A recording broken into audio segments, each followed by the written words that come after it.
Hi friends, welcome to Chandras Kitchen. இதுவரைக்கும் சந்திராஸ் கிச்சனை subscribe செய்யாதவர்கள் ரெட் கலர் சப்ஸ்கிரைப் பட்டனை பிரஸ் பண்ணி சப்ஸ்கிரைப் பண்ணிக்கோங்க. கூடவே பக்கத்தில் இருக்கிற பெல் பட்டனை பிரஸ் பண்ணுங்க. எங்களுடைய அப்டேட்ஸ் உடனுக்குடன் உங்களை வந்து சேரும். இன்னைக்கு நம்மளுடைய நிகழ்ச்சியில் நம்ம பார்க்க போகிறது தோசை, சப்பாத்தி, அதுக்கப்புறம் சாதத்துக்கு மூணுத்துக்குமே சேர்த்த ஒரு சைட் டிஷ் தான் நம்ம பார்க்க போகிறோம். இந்த சைட் டிஷ் வந்து ரொம்ப சிம்பிளாக இருக்கும் செய்கிறதுக்கு, ஆனால் டேஸ்ட் வந்து ரொம்ப சூப்பராக இருக்கும். இதை வந்து நம்ம எப்படி செய்கிறதுன்னு பார்க்கலாம். முதல்ல இதுக்கு தேவையான பொருட்கள் என்னென்னு பார்த்துடலாம்.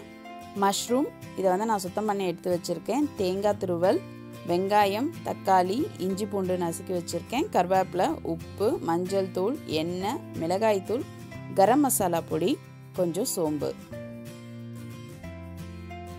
மஷ்ரூம் இப்போ நம்ம சுத்தம் பண்ணி எடுத்து வச்சுருக்கோம். இதில் வந்து 1/4 ஸ்பூன் மஞ்சள் தூள் சேர்த்துக்கலாம்.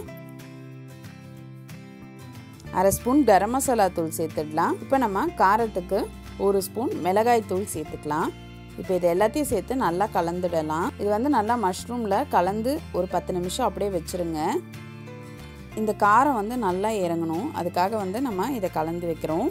மஷ்ரூமில் பார்த்திங்கன்னா லைட்டாக தண்ணி விடும் நம்ம சமைக்கும் பொழுது. அந்த தண்ணியில் வந்து இந்த காரம்லாம் வந்து சேர்ந்து மஷ்ரூமில் அந்த காரம் நல்லா இறங்கியிருக்கும், அதனால டேஸ்ட் நல்லாயிருக்கும். அதுக்காக தான் இப்போ நம்ம முதல்லையே வந்து இதை கலந்து வைக்கிறோம். இப்போ நம்ம மஷ்ரூம் வறுவல் செய்ய ஆரம்பிக்கலாம். கடாயில் 1/2 ஸ்பூன் எண்ணெய் விட்டுக்கோங்க. 1/4 ஸ்பூன் சோம்பு சேர்த்துக்கலாம். அடுத்ததாக பூண்டு 2 பல் நசுக்கி வச்சுருக்கிறத சேர்த்துக்கலாம். ஒரு சின்ன இஞ்சி துண்டை நசுக்கி இதோட சேர்த்துக்கலாம்.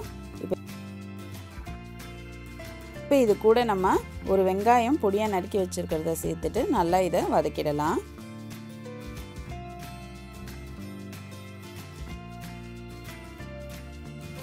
ஒரு தக்காளியை வந்து நான் கட் பண்ணி போட்டிருக்கேன். இப்போ இதை எல்லாத்தையும் சேர்த்து நல்லா வதக்குங்க. இப்போ தேவையான அளவு உப்பு சேர்த்துக்கலாம்.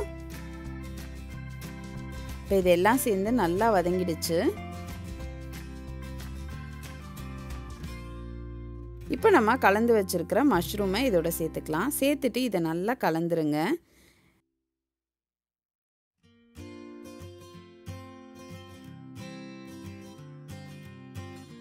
இது வந்து நல்ல ஒரு ஃப்ளேவரும் கொடுக்கும் நம்ம சமைக்கும் பொழுதே பார்த்திங்கன்னா. இப்போ இது நல்லா வதக்கியாச்சு. இப்போ நம்ம ஒரு மூடி போட்டு இதை மூடி வச்சிடலாம். இப்போ அதில் இருக்கிற தண்ணி வந்து தானாகவே விட ஆரம்பிக்கும், நம்ம தண்ணி சேர்க்காமலேயே. இப்போ பார்த்திங்கன்னா தெரியும், உங்களுக்கு கொஞ்சம் தண்ணி விட்டுருக்கு. இப்போ இதோட நம்ம கலந்து விடலாம். இந்த தண்ணியிலே வந்து அது வெந்துடும், நம்ம வந்து தண்ணி எக்ஸ்ட்ராவாக சேர்க்கணுன்னு அவசியம் இல்லை. இப்போ இதை நல்லா கலந்துட்டு மறுபடியும் ஒரு 5 நிமிஷம் நம்ம வந்து இதை மூடி வச்சிடலாம். இது வந்து சப்பாத்திக்கு நம்ம குழந்தைங்களுக்கு ரோல் பண்ணி கொடுக்கும்போது ரொம்ப விரும்பி நம்ம வந்து தோசைக்கு கூட பார்த்திங்கன்னா இந்த மஷ்ரூம் மசாலாவை உள்ள ஸ்டஃபிங்காக வச்சு கொடுக்கலாம், ரொம்ப நல்லாயிருக்கும். சாதத்துக்கு வந்து சாம்பார் சாதம், தயிர் சாதம், இதுக்கெல்லாமே வந்து ரொம்ப சூப்பராக இருக்கும். ரசம் சாதத்துக்கும் இது நல்லாயிருக்கும். இப்போ பாருங்கள், இது நல்லா வந்து வெந்துருச்சு. உங்களுக்கு மஷ்ரூமும் நல்லா சுருங்கி இருக்கு. இப்போ நம்ம ஒரு 2 ஸ்பூன் தேங்காய் துருவல் வந்து இதோட சேர்த்துக்கலாம். சேர்த்துட்டு நல்லா கலந்துருங்க.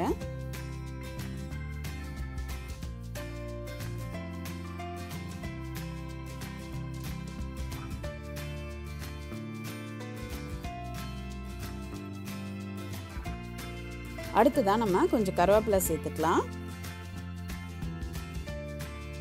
கருவேப்பிலை சேர்த்து இதை நல்லா கலந்து விட்டுருங்க.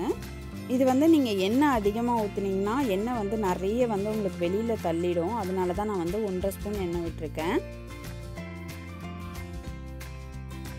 இப்போ கொஞ்சம் கொத்தமல்லி சேர்த்து நல்லா இதை கலந்து விட்டுருங்க. நீங்கள் வந்து கடைசியாக வைக்கும்போது வந்து இதை வந்து கொஞ்சம் சிம்மில் வச்சுட்டு ஒரு 5 நிமிஷம் அப்படியே விட்டுருங்க. இப்போ நம்மளுடைய சுவையான மஷ்ரூம் வறுவல் ரெடி ஆயிடுச்சு. நீங்களும் இதை உங்கள் வீட்டில் செஞ்சு பாருங்கள். உங்களுடைய ஃபீட்பேக்கை எங்களுக்கு சொல்லுங்கள்.